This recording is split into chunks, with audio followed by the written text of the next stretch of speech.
السلام عليكم ورحمة الله وبركاته.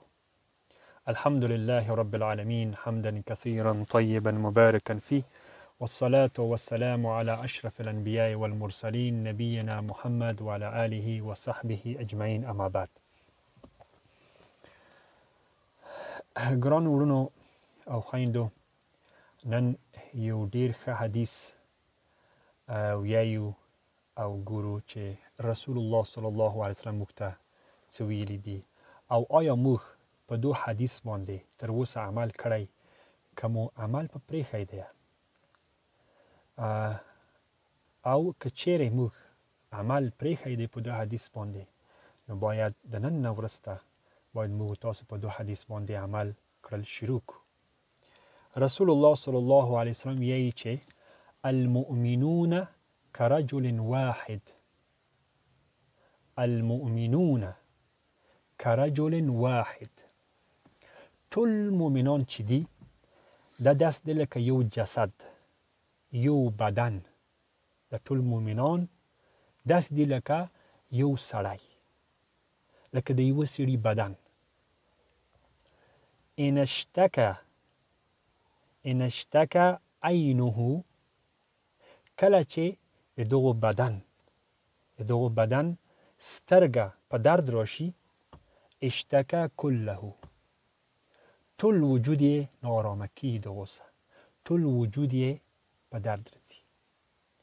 و ان اشتکى رأسه، او کله چې سر په درد راشي، اشتکى كله، ټول وجود یې ناارامه کیږي، ورسه ټول وجود یې په درد راځي ورسه. سبحان الله. نن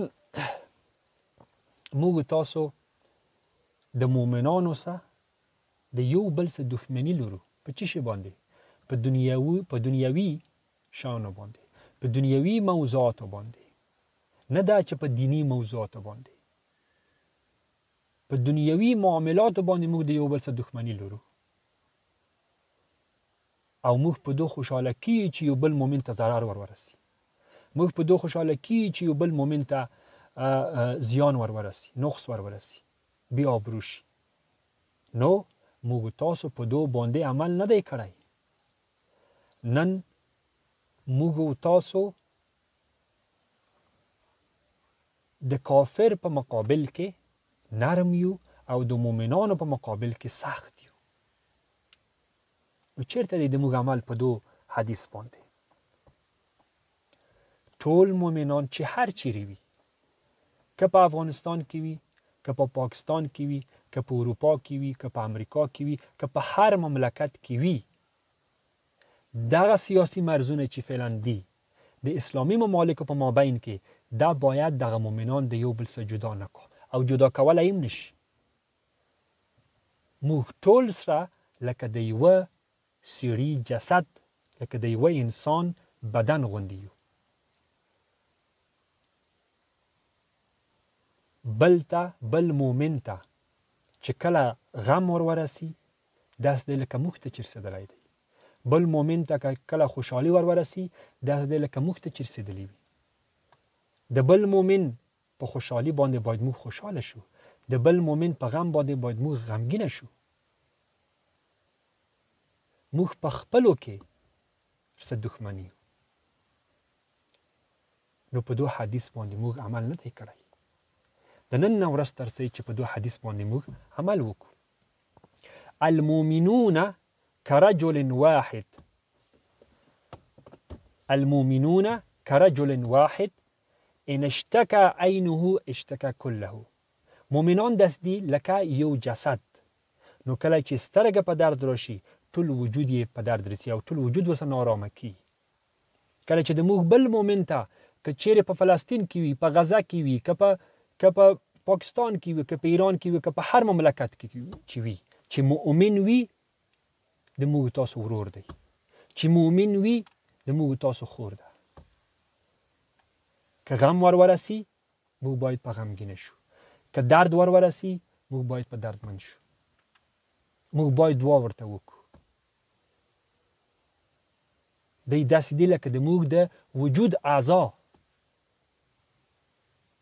د ټول مؤمنان سورونه دي.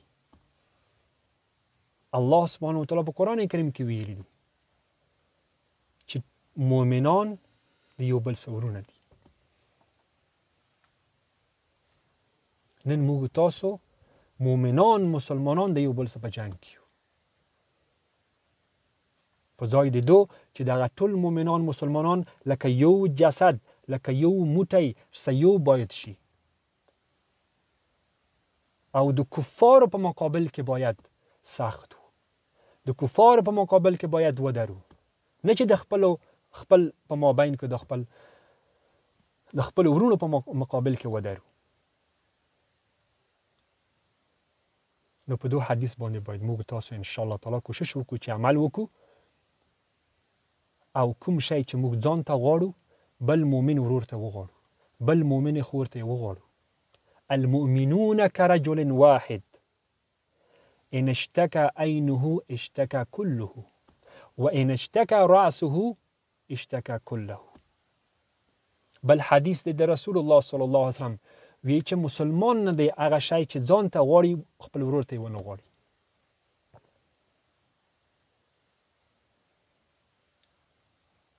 موږ باید په خپل مابین کې په خپل مؤمنو ورونو باندې او په خورانو باندې باید مهربان اوسو، نرم اوسو، گذشت ولرو، د یو بل د غلطۍ نه تیر شو، د یو بل د اشتباهاتو نه تیر شو، گذشت وکړو، او د یو بل په اصلاح کې د یو بل سره کومک وکړو، په ښه اخلاق د یو بل سره ښه اخلاق وکړو، د یو بل سره ښې خبرې وکړو.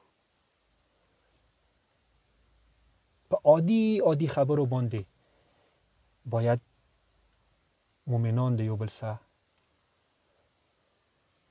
ونه جنګي،